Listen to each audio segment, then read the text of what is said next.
नमस्कार. मी दीपक गळीकर. कर्मसिद्धांत नावाचा हा माझा तिसरा एपिसोड. कर्म नाही करायचं म्हटलं तरी अशक्य आहे. कर्म हे करावंच लागतं. मग तुमच्या विचारातून कर्म होतंय, तुमच्या बोलण्यातून कर्म होतंय, तुमच्या कर्तृत्वातून कर्म होते. मी तुम्हाला आज 2 उदाहरण देणार आहे कर्माची. उदाहरण कशाची आहेत? महाभारतातली आहेत, श्रीकृष्ण जन्माचे आहेत. श्रीकृष्णाचा जन्म हा तुम्हाला माहिती आहे, तुरुंगातून झालेला आहे.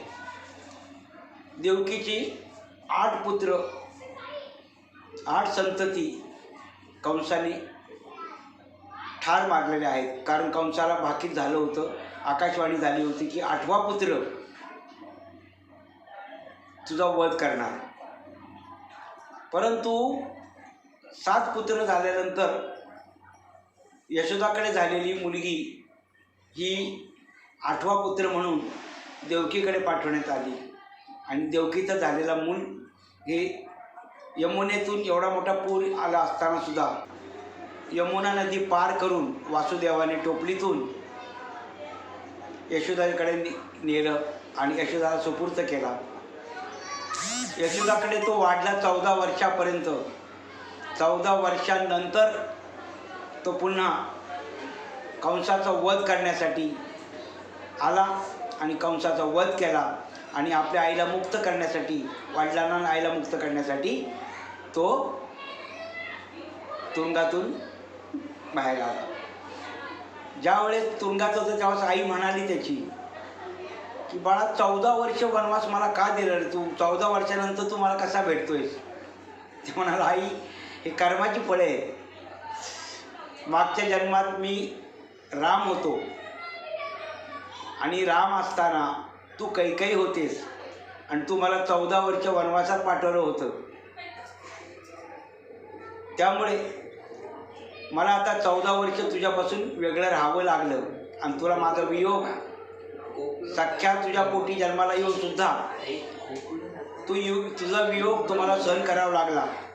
आणि यशोदा ही माझी कौशल्या होती. कौशल्याला 14 वर्ष मी लांबलेलो होतो, म्हणून कौशल्याला मी ते 14 वर्षाचं सुख प्राप्त करून दिले. हा झाला एक अनुभव. दुसरी गोष्ट, जे गंगापुत्र भीष्म होते,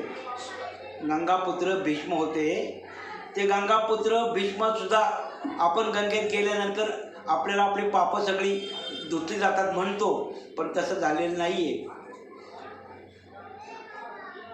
पापक्षालन कधी होणार?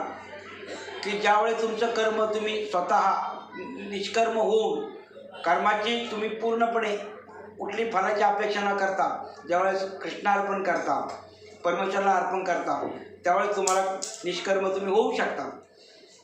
पण तुम्ही कर्म केलं असं त्याचं फळ मिळणार. तर गंगापुत्र भीष्म हे एकदा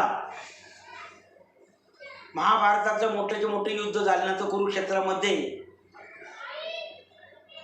पूर्णपणे अर्जुनाने त्यांच्या पूर्ण शरीराची चाळण करून पूर्णपणे त्याला बाणाच्या शरपंजरी झोपवलं होतं.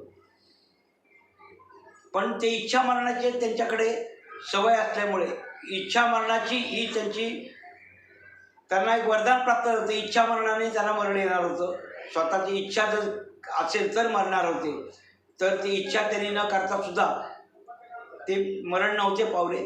तर त्यांनी कृष्णाला विचारलं, हे वासुदेवा, हे भगवंता, मला असा शाप का मिळाला आहे?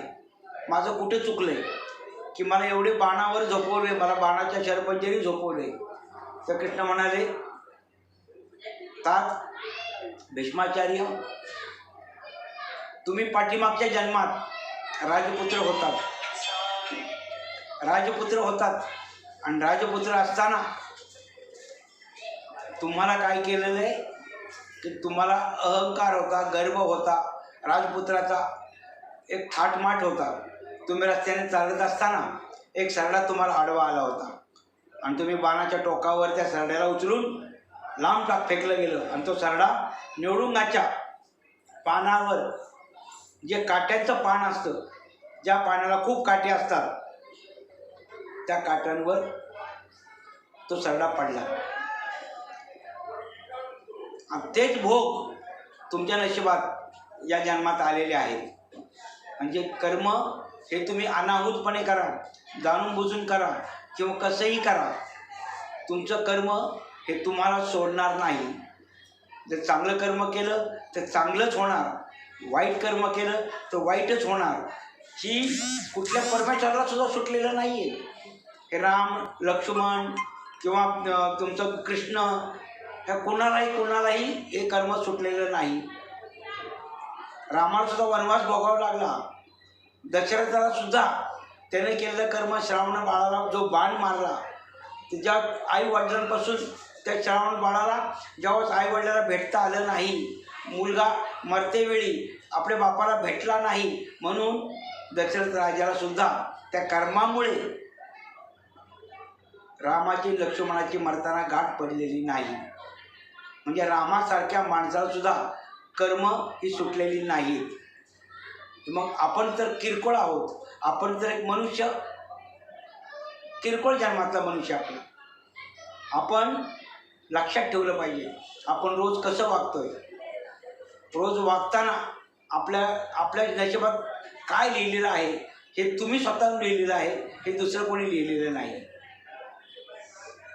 तर माझी विनंती आहे तुम्हाला की रोज तुम्ही दिवसभरातून केलेल्या कामाचा पाढा संध्याकाळी वाचत जा. केलेल्या अपराधांबद्दल क्षमा मागत जा. तुमचा कोणी अपमान केला असेल, तुमचा कोणी वाईट केला असेल, चिंतला असेल, त्याला तुम्ही माफी करा. बघा, संध्याकाळी झोपताना तुम्हाला शांत झोप लागते आणि तुमची कर्म ही ऑटोमॅटिक सहजपणे दुष्कर्मातून सत्कर्मात येतात आणि त्याची फळं हे चांगली मिळतात. बस आज एवढंच सांगतो तुम्हाला. नमस्कार. याला लाईक करा आणि शेअर करा.